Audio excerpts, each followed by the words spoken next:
What's up and welcome back to another chapter. Guys हम लोग पहुंच गए हैं part B.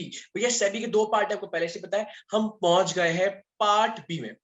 Before I start this chapter, पहली चीज मैं आपको बता दूं, whenever you all guys are preparing for this examination, importantly, बहुत ज्यादा इंपॉर्टेंटली आपको एक बात याद रखनी है, एंड दैट इज व्हाट कि सर पार्ट बी में है दो chapter and it will carry 30 marks. तो पार्ट बी ना जल्दी पढ़ लेना, ठीक है, सो दैट अपने का अपना पूरा बेस स्ट्रॉन्ग रहे। एंड 30 में से 8 try will be to at least score 15 to 20 marks. बाकी वाला गेम तो आपको पार्ट ए में करना है जो 70 मार्क्स है। तो जब भी आप पढ़ाई करोगे, make sure you have a plan for this. आप इसका प्लानिंग पहले से करके रखो, ठीक है। चलो, we'll start with the next part, important part, and this chapter is all about capital market, stock market, NSE, BSE, Nifty, Sensex, बहुत सारी चीजें यहाँ पे।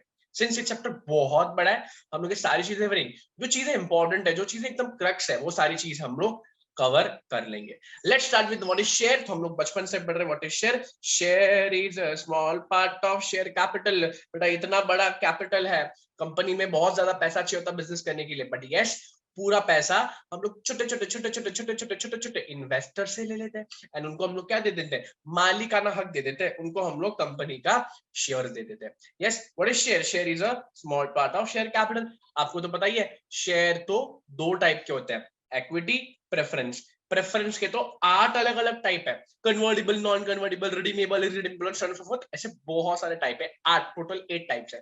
पर इन केस ऑफ इक्विटी की बात करूं, we have NVR, DVR. What is NVR? Normal voting rights. Second is DVR, ठीक है। तो एनवीआर तो सब बच्चे को पता है, डीवीआर बहुत लोगों को नहीं पता, तो हम डीवीआर थोड़ा अच्छे से डिस्कस करेंगे।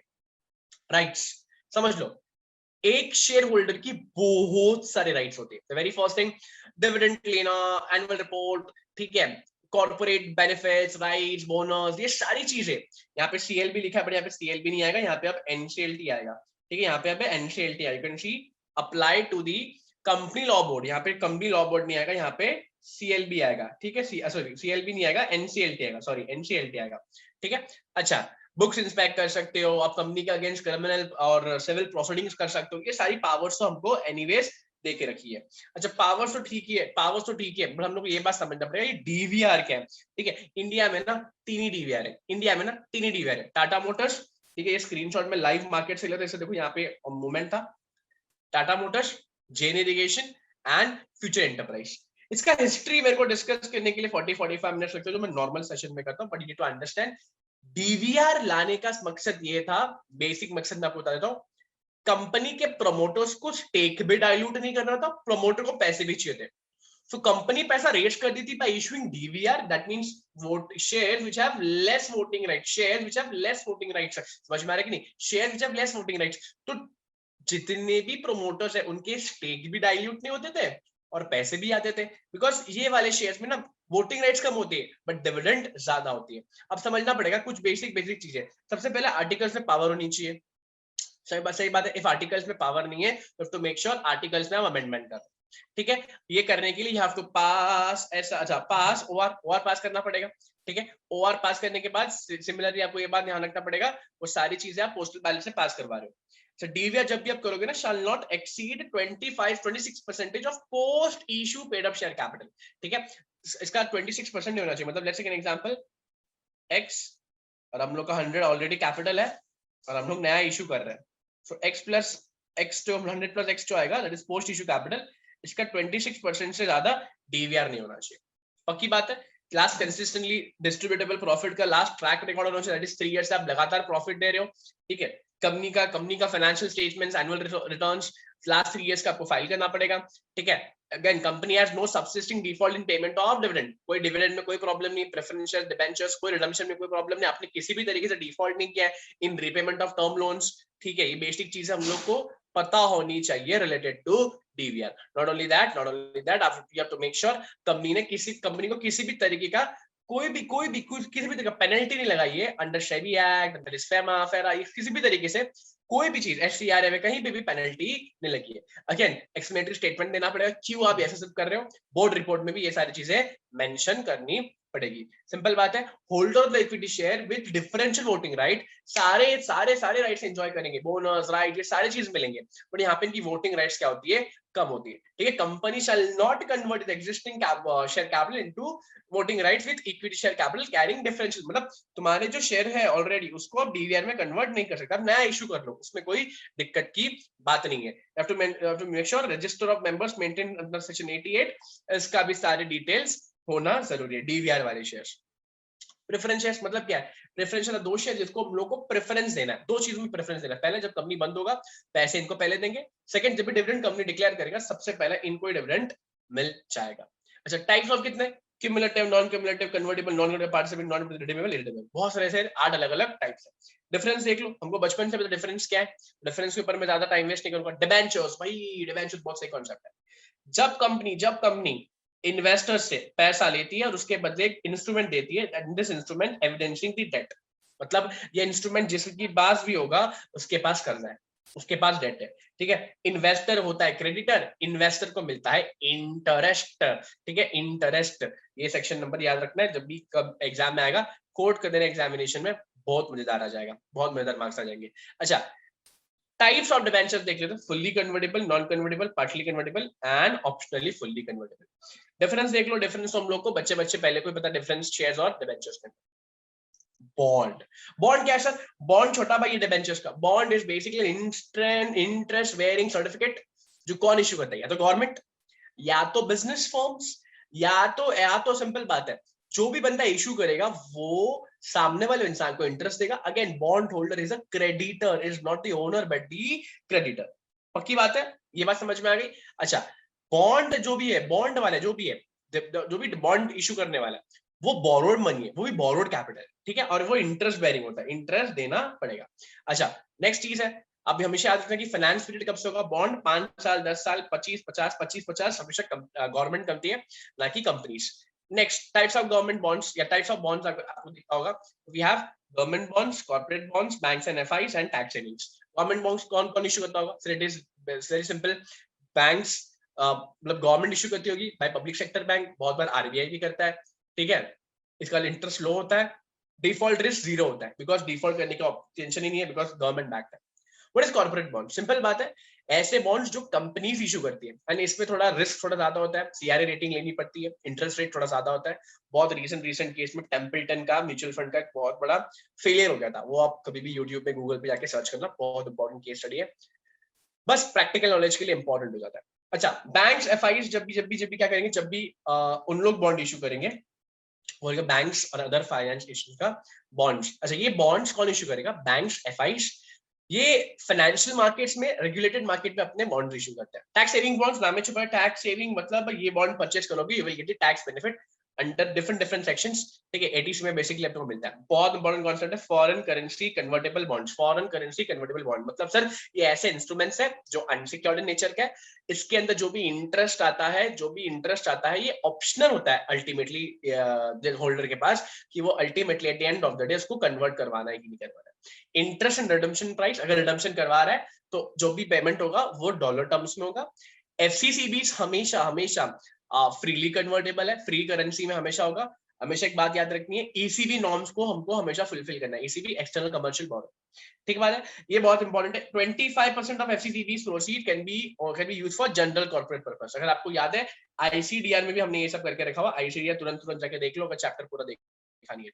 एफसीईबीज, इसका मतलब क्या है? सिंपल बात है, FCEBs are used for international market against security and exchangeable of shares. मतलब सिंपल बात है, अल्टीमेटली ड्यू डेट के दिन हम एक्सचेंज कर लेंगे शेयर में, फॉरेन करेंसी में होगा, प्रिंसिपल या इंटरेस्ट जो भी हम लोग रिटर्न देंगे या जो भी इंटरेस्ट देंगे फॉरेन करेंसी में होगा। इशुइंग कंपनी इंडियन होगा, जो भी सब्सक्राइब करेगा आउटसाइड इंडिया का बंदा होगा, मतलब बाहर वाला होगा। Either wholly or partly on the basis of equity shares warrants attached to that instrument, मतलब इस इंस्ट्रूमेंट में वारंट्स भी इशू होंगे। वारंट्स हम लोग ऑलरेडी हम लोग ने आईसीडीआर में देखा हुआ है, अब भी हम लोग इस चैप्टर में देखेंगे। It is very important, it may be noted, issuing company to be part of promoter group, मतलब जब भी हम लोग बॉन्ड्स के बदले किसी कंपनी के शेयर्स देंगे, किसी भी कंपनी के शेयर नहीं चलेगा, प्रोमोटर ग्रुप के शेयर्स ही देने पड़ेंगे, मतलब सेम प्रोमोटर ग्रुप के शेयर्स देने पड़ेंगे। Next important concept, ideas. Idea क्या आता है? Indian deposit receipt. तो फॉरेन कंपनी को इंडियन मार्केट से पैसा चाहिए होता है, तो वो क्या करता है? मोबिलाइज करता है, ठीक है, पूरा पैसा मोबिलाइज करता है। सबसे पहले बात है, इशूइंग कंपनी जो ओवरसी, जो बाहर वाली कंपनी है, फॉरेन कंपनी, वो क्या करेगी? ओवरसी कस्टोडियन को क्या करेगी? अपॉइंट करिए। ओवरसीज कस्टोडियन क्या करेगा, हमारे डोमेस्टिक डिपॉजिटरी को एनएसडीएल सीडीएस क्या बोलेगा, भैया हमको शेयर्स मिल गए, आप ना इंडियन को शेयर्स इशू कर दो, मतलब डीआर इशू कर दो। वहां पे आईडीआर इशू करेंगे, इंडियंस यहाँ से हम लोग परचेज करेंगे, इंडियंस आईडीआर परचेज करेंगे, मतलब हम आईडीआर परचेज करेंगे और वो पैसा फिरंगी फिरंगी बाबू लोग के पास चला जाएगा। ठीक है, ये होता है मोबिलाइजेशन ऑफ फंड्स। तो आईडीआर है, मतलब फिरंगी कंपनी इंडिया में आती है, फिर जीडीआर भी होता है, मतलब इंडियन कंपनी फॉरेन मार्केट से पैसा उठाती है। ठीक है, ये मैंने अभी जस्ट आप लोगों को बता दिया। Derivatives, what is derivative? Derivatives means एक ऐसा इंस्ट्रूमेंट, ऐसा फाइनेंशियल इंस्ट्रूमेंट्स जिसका वैल्यू उसका अंडरलाइंग एसेट बताता है। फ्यूचर्स, ऑप्शंस, इसके ऊपर बहुत सारे सम्स भी है, मेक श्योर करना ये अपने को आना चाहिए। ये बहुत प्रैक्टिकल चीज है।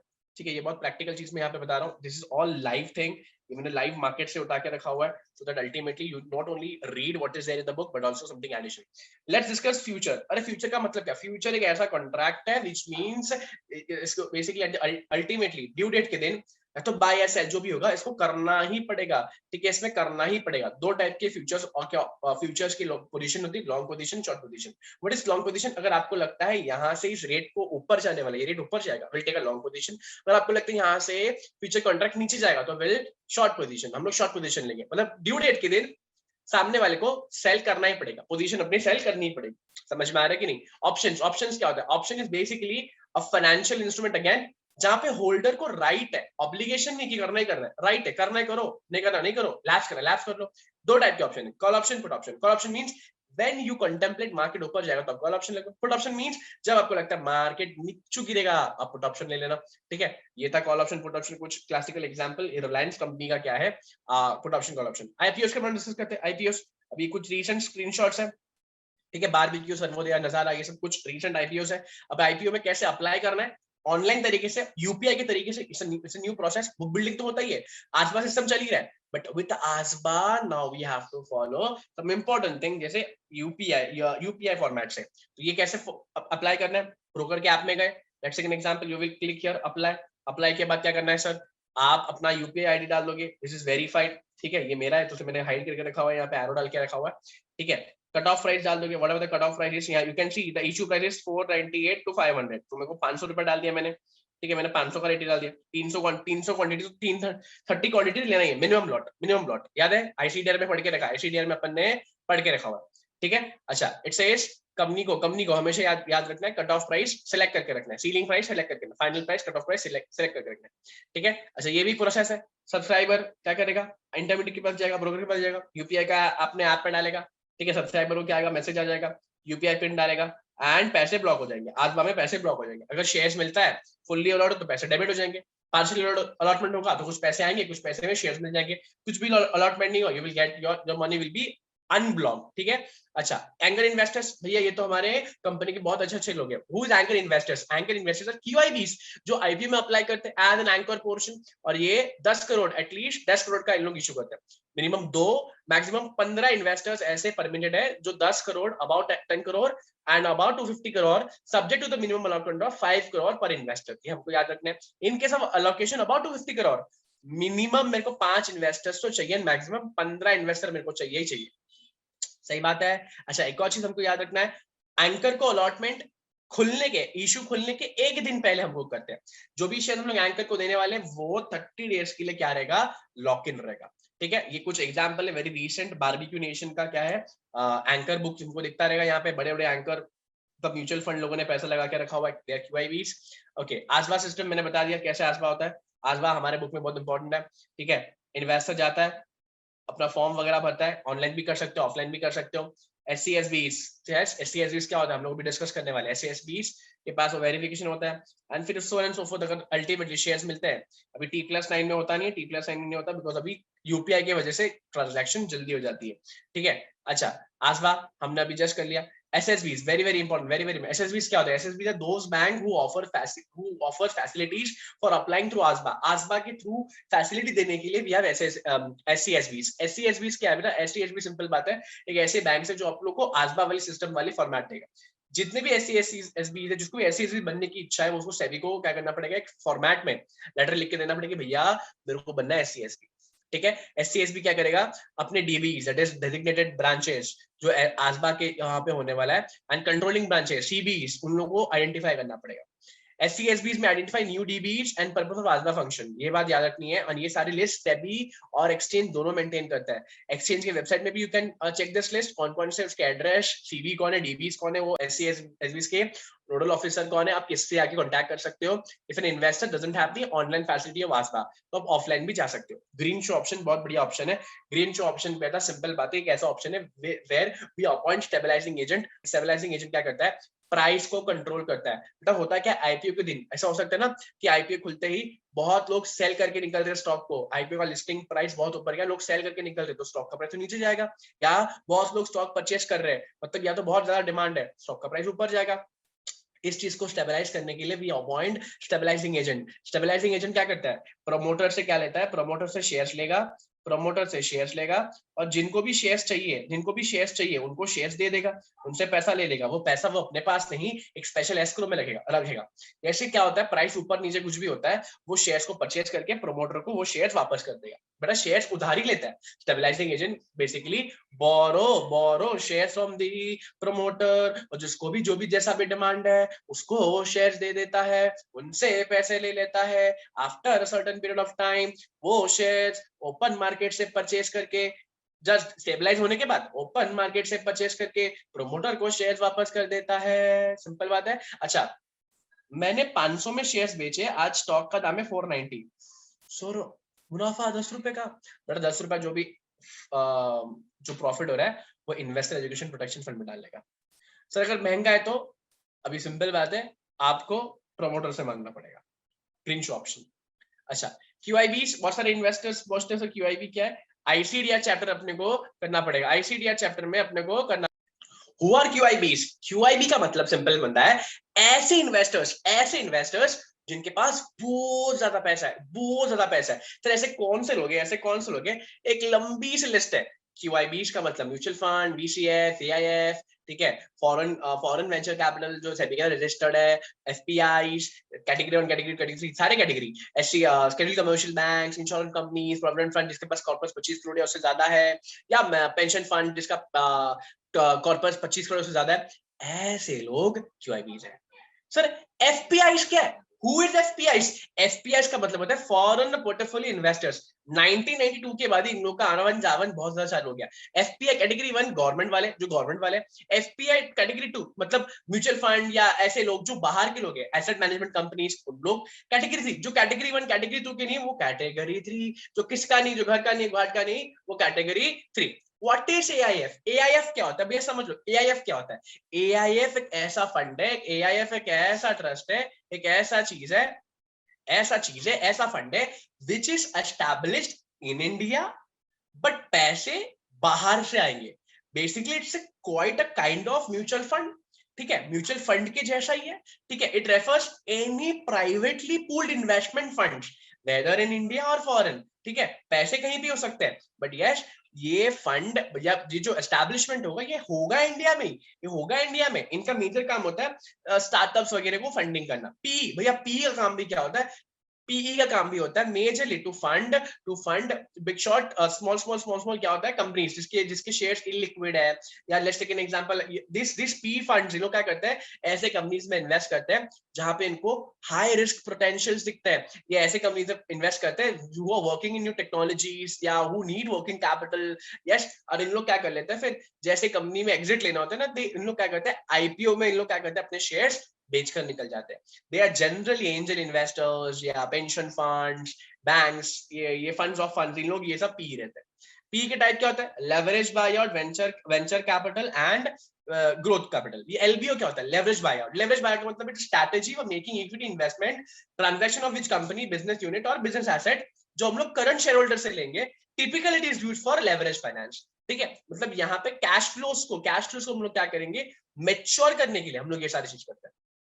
पक्की बात है। VC क्या था, VC इज अगेन सब कैटेगरी ऑफ PE।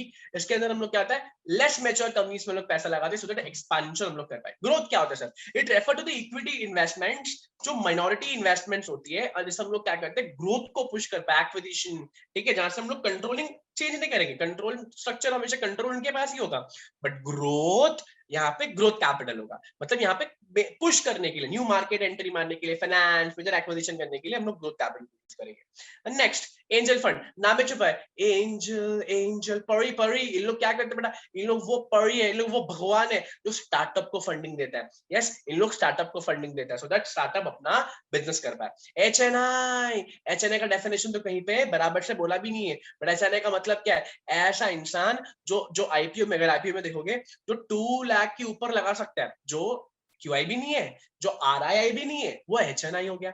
एचएनआई ऐसे लोग हैं, इंडियन कॉन्टेक्ट में बात करूं, 2 करोड़ इन्वेस्टेबल सरप्लस इनके पास पड़ा ही होता है। मतलब ये ऐसे इंसान है 25 लाख से लेके 2 करोड़ जेब में पड़ा हुआ है। बराबर बराबर बराबर बराबर।